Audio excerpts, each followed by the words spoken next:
www.congoconnexiontv.com. Un site nouveau dans un nouveau monde. Contactez-nous au 438 877 4064. Facebook Congo Connexion TV.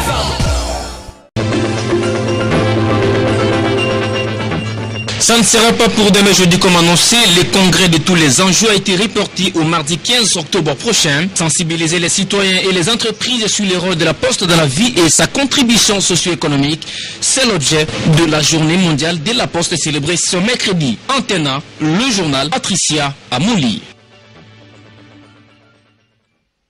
C'est toujours un plaisir pour moi de vous informer, mesdames, messieurs. Bonsoir. C'est sûr que le congrès promis par le président de la République pour demain, jeudi 10 octobre, a été reporté pour mardi 15 octobre 2013. L'absence du Premier ministre Augustin Matata Ponyo serait la donne qui a prévalu à ce report. Suivez ce récit d'Éric Izami. Promis par le chef de l'État au cours de la cérémonie de clôture des concertations nationales samedi 5 octobre dernier, le congrès qui devait être convoqué par Joseph Kabila jeudi 10 octobre 2013 a été reporté à mardi 15 octobre 2013. Le président de la République, ayant reçu l'ensemble des recommandations de délégués aux concertations nationales, a annoncé qu'au cours de cette plénière de l'Assemblée nationale et Sénat réunis en congrès, il donnera des grandes décisions qui certainement auront une incidence sur la marche de la République démocratique du Congo. Du coup, l'opinion se pose la question du pourquoi de ces reports quand on sait que le chef de l'État a aussi, dans son discours, déclaré que le délai de sa réaction sera court. Ainsi, à propos, il faut relever qu'en ce net instant, le Premier ministre, chef du gouvernement Matata Ponyo, et avec lui d'ailleurs un bon nombre de ministres à Washington, aux États-Unis d'Amérique, pour justement plaider la cause du Congo-Kinshasa, surtout en ce qui concerne les investissements au pays. Le président de la République a promis que tout sera fait dans le sens de donner une force considérable à la cohésion nationale qui doit être cimentée. Les décisions devront aussi s'attaquer également à la résolution rapide du problème de l'insécurité cyclique dans la partie est de la République démocratique du Congo et aussi l'allègement du coût de la vie devenu de plus en plus intenable pour plus d'un Congolais. Même si le congrès promis a été reporté au mardi 15 octobre 2013, l'on se pose quand même la question de savoir quelles sont, selon les politiques, les grandes décisions que le président de la République, Joseph Kabila, peut prendre après les concertations. Éric Izami et Blaise Zunda ont promené leur micro auprès des acteurs de toutes les tendances ce mercredi 9 octobre 2013 et vous propose ce reportage. Mais vous savez que le chef de l'État a toujours été quelqu'un qui surprend. Donc, il a surpris les amis, la nation, le 15 décembre 2012, en parlant des concertations nationales, au moment où personne ne s'y attendait. Il a convoqué les concertations nationales. Ce n'est pas parce que je n'y étais pas là. J'ai suivi pas à pas les concertations nationales. Maintenant, il lui appartient de matérialiser la volonté de construire un Congo nouveau. Nous ne sommes pas concernés par ça, nous de la coalition pour le vrai dialogue, ni de près ni de loin. D'ailleurs, je vous dis que le jeu du congrès, l'opposition ne sert pas dans la salle. Nous n'allons pas, nous, aller cautionner toutes ces décisions qu'il va prendre. Ce n'est pas des concertations qui n'étaient pas inclusives, qui étaient taillées à sa mesure. On n'attend rien de toutes ces décisions. Moi, je pense que pour eux, ce qu'ils vont faire, c'est seulement élargir sa majorité avec les anciens opposants qui l'ont rejoint et c'est partager les postes dans le ministériel. L'importance d'organiser les élections municipales et locales dans les nouvelles villes et communes telles que créées par le dernier décret du Premier ministre. Alors, le Premier ministre a créé 76 villes, par son décret, 76 villes et à peu près 240 communes. Et moi, je trouve que c'est extrêmement important de doter ces nouvelles villes, ces nouvelles communes des organes politiques constitués des élus. La situation sécuritaire dans le Nord Kivu est sous contrôle des forces armées de la République démocratique du Congo et le casque bleu de la MONUSCO. En visite à Goma, le patron de la MONUSCO, Martin Kobler, a relayé le message des ambassadeurs du Conseil de sécurité de l'ONU qui ont mis en garde tous les groupes armés opérant dans la partie est du pays. Suivez la rencontre hebdomadaire Nations Unies Presse avec Patrick Borel-Mukendi et Josène Belebele. La situation sécuritaire au Nord Kivu est sous contrôle. De forces onusiennes et congolaises contrôlent la ville de Goma et ses alentours. En dépit d'une tension observée sur les lignes de front situées dans la partie nord de la ville de Goma. En visite à Goma dernièrement, le membre du Conseil de sécurité de l'ONU ont lancé une mise en garde contre les groupes armés qui troublent l'est de la RDC. Pour présenter mon rapport qui est maintenant basé aussi sur les impressions du Conseil de sécurité ici dans la région. Deuxième petit point, c'est la situation ici militaire. Nous avons, et politique, nous avons les entretiens de campagne. Je suis confiant que ça va être conclu très bientôt parce que, comme nous avons toujours dit... Par ailleurs, le représentant spécial du secrétaire général de l'ONU, Martin Kobler, a inauguré mardi 8 octobre le tout premier centre de presse de la MONUSCO à Goma. Ce nouvel outil vient compléter les autres outils comme la radio Okapi, ONU Reportage et les médias sociaux. Il est à noter qu'une femme a été élue à la tête de l'UNESCO depuis sa création en 1948 pour un second mandat. Irina Bokova prend les fonctions de directrice générale de cette organisation des Nations Unies. Et la Commission électorale nationale indépendante CENI a clôturé ce mercredi 9 octobre ses réflexions avec le parti politique après avoir rencontré le chef coutumier, les églises et les organisations féminines. Quelle que soit leur idéologie, ces formations politiques ont salué l'initiative de ces cadres de concertation pour un dialogue permanent, nous disent Eric Izami et Blaise Nda. Il faut absolument améliorer à la lumière de recommandations formulées aux concertations nationales le processus électoral en RDC. La CENI a réuni à ce sujet mercredi 9 octobre le parti politique de tous bords. Dans leur échange, l'abbé président Malou Malou a explicité le pourquoi la CENI a tenu à inviter les formations politiques à cette étape pour partager et se fixer sur les efforts à conjuguer ensemble en vue de réussir l'organisation des élections en RDC. D'informer tous les acteurs politiques avec équité et de recueillir aussi la contribution des partis politiques de manière transparente. Les 13 membres qui constituent l'Assemblée plénière de la CENI, organe de décision, d'orientation et de contrôle, ont décidé donc de vous inviter à cette matinée d'échange autour de 2 points principaux. D'abord,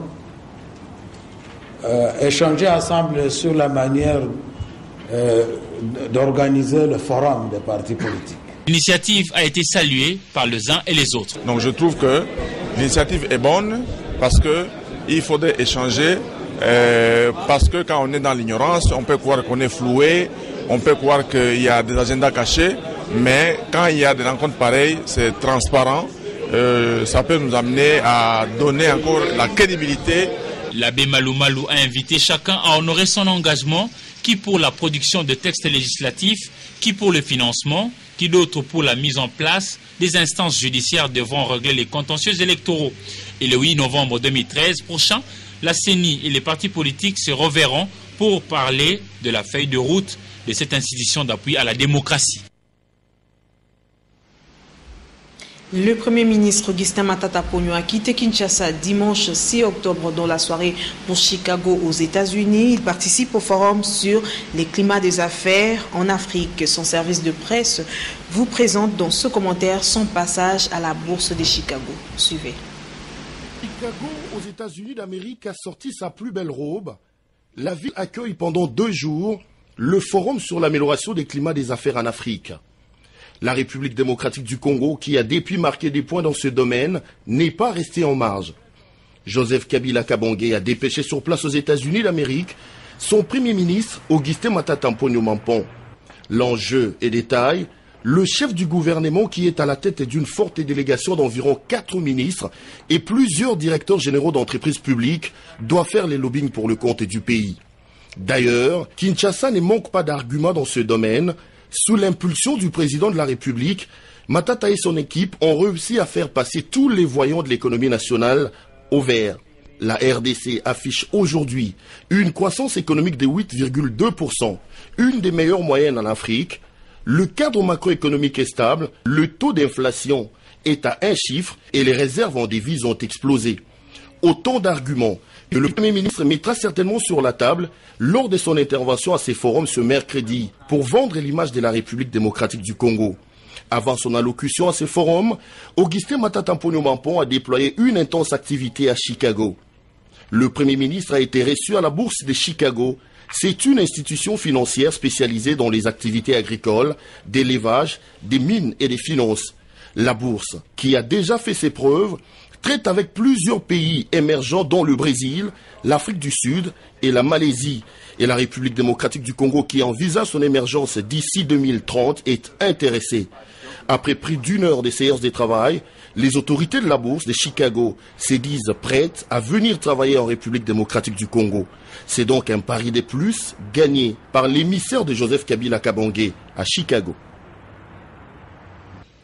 Revenons à Kinshasa pour vous dire que le ministre de l'enseignement primaire et secondaire et professionnel, Maker Mwambou, s'est entretenu avec le gouverneur des provinces mardi 8 octobre dans son cabinet de travail. Les discussions ont porté sur la problématique de la bancarisation des enseignants, leur mécanisation et la gestion de 100 millions de francs congolais alloués à la construction des 100 écoles. Les détails avec Dieu merci Nzob Mabiala et Pepito Matondo. 3 points étaient inscrits à l'ordre du jour au cours de cette rencontre entre le ministre de l'EPSP Maker Mwambou et les gouverneurs des provinces. Premièrement, la bancarisation qui se fait à l'intérieur de toutes les provinces avec beaucoup de succès, mais également à ce sujet nous avons tenu à rappeler quelques difficultés que nous rencontrons sur le terrain avec la paie des enseignants, parce que les banques ne sont pas partout et qu'à ce stade le ministre a tenu à nous préciser que vu ces difficultés on a choisi Caritas pour devoir combler les petits problèmes qui se posent et que jusqu'à ce niveau il y en a encore à l'intérieur de l'ensemble du territoire national au sujet de cette bancarisation. Ensuite, nous avons abordé la question des écoles à reconstruire. Il se pose des fois des petits problèmes sur ceux qui ont gagné les marchés, dans le suivi de ce qu'il faut sur le terrain, et qu'à notre niveau, nous avons demandé que cette communication entre les ministères et les provinces soit régulière pour qu'on suive, parce que par expérience, on a même eu des gens qui ont eu des fonds et qui se sont volatilisés dans la nature. Et nous devrions éviter ce genre de situations en suivant au cas par cas ceux qui ont gagné les marchés, pour qu'au niveau des provinces, nous sachions qu'est-ce qui est fait où et à quel moment on doit achever la construction, quels sont les crédits qui ont été alloués aux différents intervenants, pour qu'à notre niveau, nous sachions qu'est-ce qu'il faut faire. Maker Mwambou Famba a en outre sollicité l'accompagnement des gouverneurs dans la mise en œuvre de la gratuité de la transformation des écoles d'enseignement général et normal en enseignement technique et formation professionnelle.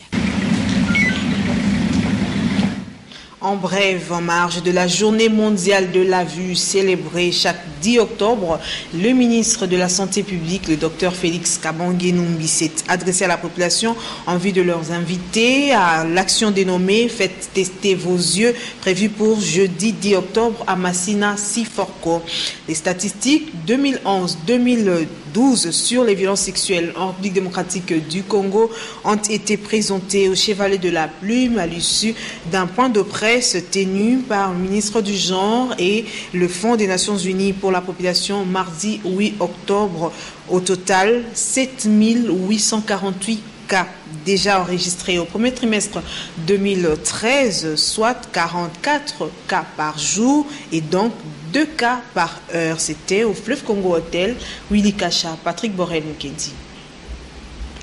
L'ampleur de violences sexuelles en République démocratique du Congo a constitué l'essentiel du point de presse que le directeur exécutif de l'INFPA, la secrétaire générale adjointe des Nations Unies, le secrétaire général de l'IPPF et le ministre du Genre, Famille et Enfants ont animé à l'hôtel du Fleuve ce mardi 8 octobre. Devant les chevaliers de la plume, les orateurs du jour ont fait le tour d'horizon de la situation de violences sexuelles et les différentes actions entreprises par le gouvernement et les partenaires en santé pour combattre ce phénomène qui ne cesse de prendre des allures inquiétantes. En ce qui concerne l'UNFPA, il a dit que l'UNFPA est en train de joindre sa voix à celle du secrétaire général. L'UNFPA est en train de joindre sa voix à celle de la représentante spéciale des Nations Unies, Mme Bangoura, en charge donc de violences sexuelles et de violences basées sur le genre. Donc il s'est engagé à ce qu'on puisse fournir les services aux femmes et aux filles qui en ont besoin. Il a martelé sur deux éléments. Le premier étant le fait qu'on doit œuvrer dans le sens à stopper la violence contre les filles et les femmes. On doit aussi améliorer les statuts des femmes dans ce pays. On doit particulièrement veiller à ce que les filles soient envoyées à l'école, les filles puissent demeurer longtemps à l'école. Geneviève Inagozi et sa collègue de la justice ont appelé les Quinoises et Quinois à une forte mobilisation pour dénoncer les auteurs de ces actes désolants en vue d'une sanction exemplaire. Les Nations Unies, à travers l'UNFPA et l'IPPF, se sont résolus de doubler leur assistance au profit de la lutte contre les violences sexuelles et les problèmes liés à la santé de la reproduction en République démocratique du Congo. Cette nouvelle a été annoncée aux femmes de la zone de santé de Kikimi dans la commune de Kimbantseke mardi 8 octobre 2013 lors de la visite dans cette partie de la capitale du directeur exécutif de l'UNFPA, du secrétaire général de l'IPPF et du secrétaire général adjointe des Nations Unies en charge de violences sexuelles. Encore une fois, un reportage de Willy Kacha. C'est dans l'après-midi de ce mardi 8 octobre que le directeur exécutif de l'INFPA et la secrétaire générale adjointe des Nations Unies en charge de violences sexuelles ont visité un centre de santé à Kimbantseke.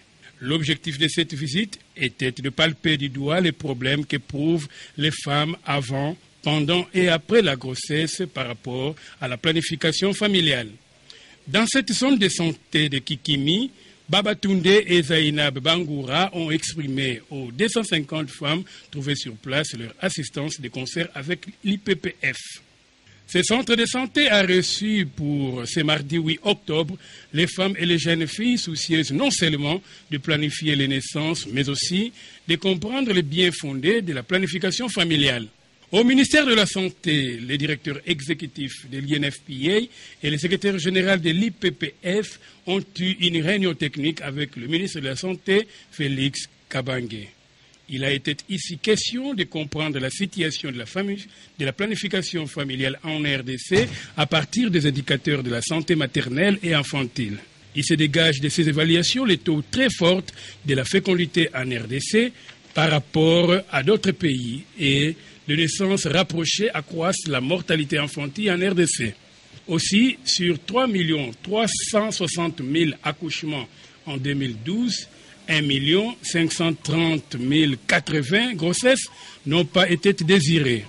Plus de 120 000 adolescents ont les grossesses précoces. Face à cette situation, le directeur exécutif de l'INFPA a pris l'engagement d'atteindre 1 million de nouvelles acceptantes dans une année. Il a également promis de renforcer les stratégies de mobilisation pour alléger le secteur médical en soutenant sans arrêt le travail de pairs éducateurs. Le secrétaire général de l'IPPF, quant à lui, a promis de travailler avec le ministère de la Santé, même dans les moments difficiles. L'IPPF et l'INFPA vont dans les prochains jours doubler les fonds qu'ils allouent à la RDC. La communauté internationale célèbre le 9 octobre de chaque année la journée mondiale de la Poste. L'objectif de cette journée est de sensibiliser les citoyens et les entreprises sur le rôle de la Poste dans leur vie et de sa contribution socio-économique. À Kinshasa, la SCTP, Société Congolaise de Poste et Télécommunications, a organisé une manifestation à cet effet. Nora Olondo Iloua, Josène Belebele étaient présents pour le compte d'Antena. Devant le staff dirigeant et de plusieurs invités, la SCPT a commémoré la journée de la Poste. Dans ce nouveau monde marqué par l'essor des nouvelles technologies de l'information et de la communication, faudrait-il maintenir le secteur postal traditionnel? Placide Batika, ADG de la SCPT, répond. Les nouvelles technologies de l'information font que la Poste se réagisse, utilise ces outils comme moyen pour se développer. Au contraire, c'est un plus pour la télécommunication, pour la Poste. Les nouvelles technologies ne tuent pas la Poste, mais redéveloppent, rendent efficient les services que la Poste peut offrir. Et qu'en est-il de l'état de lieu de la Poste actuelle? L'état de lieu que je peux faire de la journée, c'est que vous savez, la Poste a été au garage depuis un moment. Maintenant que tous les signes sont bons, nous reprenons la vie. Vous savez que rien ne peut remplacer la Poste. La Poste a refusé de mourir, elle reprend sa vie. Nous avons signé des partenariats avec des entreprises qui commencent à faire confiance à la SCPT pour que la SCPT puisse jouer son rôle qui consiste à collecter, acheminer et distribuer les courriers de personnes comme des entreprises. Malgré la place accordée aujourd'hui aux nouvelles technologies de l'information et de la communication, l'ADG de la SCPT estime que la Poste garde toujours son importance dans la société. La Fondation Bralima, dans son volet social, a procédé à la distribution des kits scolaires mardi 8 octobre 2013 dans quelques ONG de la capitale. Quelques enfants de parents vivant avec handicap ont aussi bénéficié de ce don. Magali Sissi et Guy Mawessi pour le détail.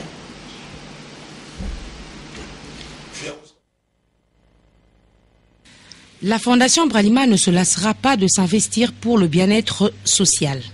Tenez, ce mardi 8 octobre 2013, elle est allée avec à la tête Sylvain Malanda et l'ONG Le Geste rendre visite les enfants sourds muets encadrés au centre Bondeko Telema à Binza Delvaux de la commune de Ngalima. Ici, la Fondation Bralima a fait preuve de sensibilité en distribuant des sacs, cahiers, stylos et autres fournitures scolaires pour subvenir à leurs besoins.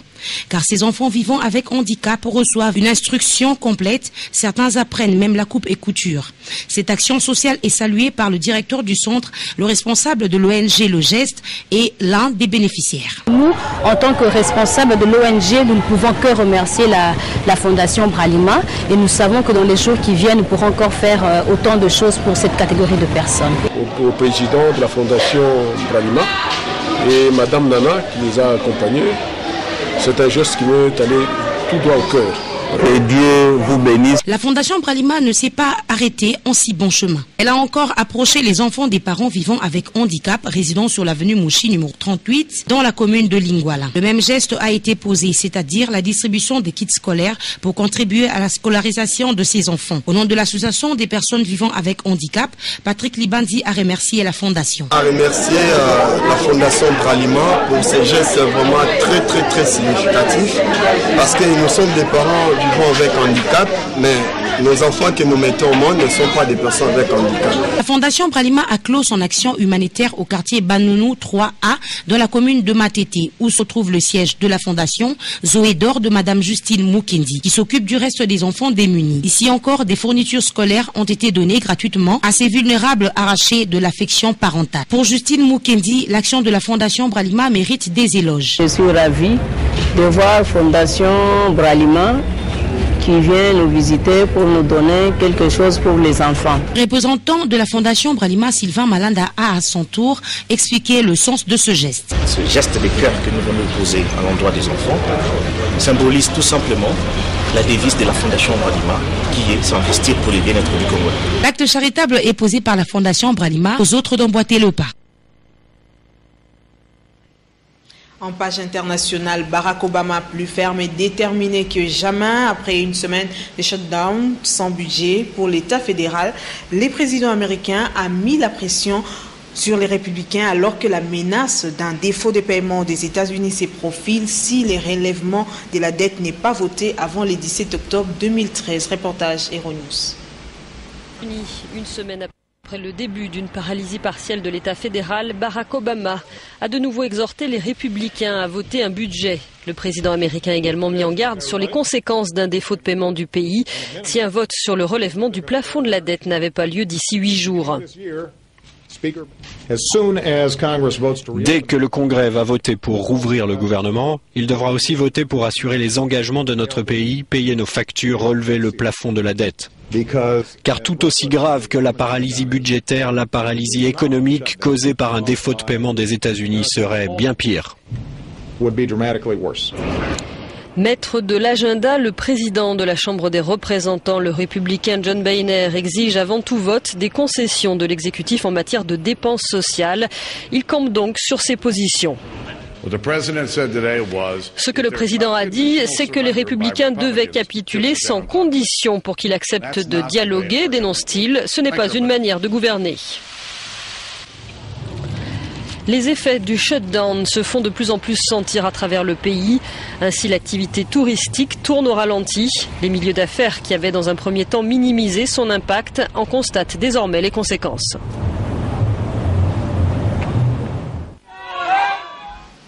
Les journaux parus ce 9 octobre dans la capitale ont été lus pour vous par Polydor Ngaziamé et commentés ici par Natacha Bomongo. Revue de presse.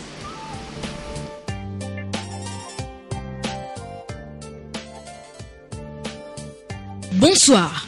Dans le collant de sa parution de ce mercredi 9 octobre, la République revient sur les résolutions de concertation nationale qui, selon ce quotidien, sont claires sur la question du gouvernement.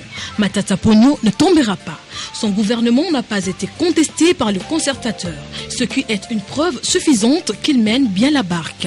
Ainsi, poursuit le journal, pour ceux qui pensent un élargissement de l'équipe gouvernementale, la question serait de renforcer Matata avec 2 hommes suffisamment outillés, prêts à mettre leur intelligence au service de la nation. Matata est assuré de garder la primature, affiche le guide, qui cite les sources diplomatiques, tandis que son équipe ne connaîtra qu'un élargissement. De l'actuelle ossature, précise le quotidien, s'adjoindraient quelques opposants parmi lesquels le MLC, parti cher à Jean-Pierre Bemba, et de membres de forces sociales en tenant compte de l'élargissement de la majorité de manière à préserver les acquis de la démocratisation. Mais selon un sondage du cabinet Le Point fait savoir Africa News, la course à la primature se joue entre l'actuel Premier ministre, l'ex-gouverneur de la Banque centrale, Jean-Claude Massangou, et l'actuel président du Sénat, ce qu'il qualifie des derniers tiercés. À en croire le résultat de ces sondages, 89% des Quinois préfèrent voir l'actuel chef du gouvernement ainsi que tout son gouvernement poursuivre les différentes réformes initiées. Entre-temps, renseigne la prospérité, le locataire de la primature se trouve au front aux États-Unis d'Épisières. À la tête d'une forte délégation, le chef de l'exécutif congolais va notamment conférer avec de membres du gouvernement américain, de représentants de grandes organisations multilatérales ainsi que des opérateurs économiques. Géopolis Hebdo parle du rendez-vous avec l'histoire pour Joseph Kabila qui doit parler devant le Congrès au Palais du Peuple. Le chef de l'État est appelé à donner son interprétation présidentielle de cogitation de ses compatriotes tout au long de concertations nationales. Ici, souligne les tri hebdomadaires, l'enjeu n'est pas le contenu des décisions, mais plutôt le pari fait partout pour savoir dans quelle direction le président va orienter ses réflexions. À l'Équateur, alerte la prospérité, de chefs coutumiers sont fâchés contre les députés fidèles Babala. Ils ont décidé de hausser les tons face à ce qu'ils qualifient de comportement malsain de cet élu face à sa collègue Janine Mabunda. Il a, note le journal, proféré de paroles frôlant des attaques individuelles contre l'élu de l'Équateur Janine Mabunda. Janine Mabunda au cours de travaux de la thématique économie, secteur productif et finances publiques. Dans une déclaration publiée hier, ces autorités coutumières invitent toutes les instances à s'y impliquer pour tirer au clair cette situation. Enfin, le dépêche de Brazzaville signale un nouveau pas marqué vers l'amélioration de la desserte en eau potable dans la province du Bandundu. Le lancement de travaux de construction des installations de production et de distribution d'eau potable de Bandundu-Ville exprime suffisamment pour le quotidien l'ambition de l'exécutif national d'atteindre le taux d'accès de 56% d'ici à l'horizon 2016. Bonne suite de programme sur Antena. Cette revue de presse est terminée. Au revoir. C'en est fini pour ce soir. Ce journal a été coordonné par Odan Joseph Bongambo et merci à toute l'équipe technique. Au revoir. www.congoconnexiontv.com. Un site nouveau dans un nouveau monde. Contactez-nous au 438 877 4064. Facebook Congo Connexion TV.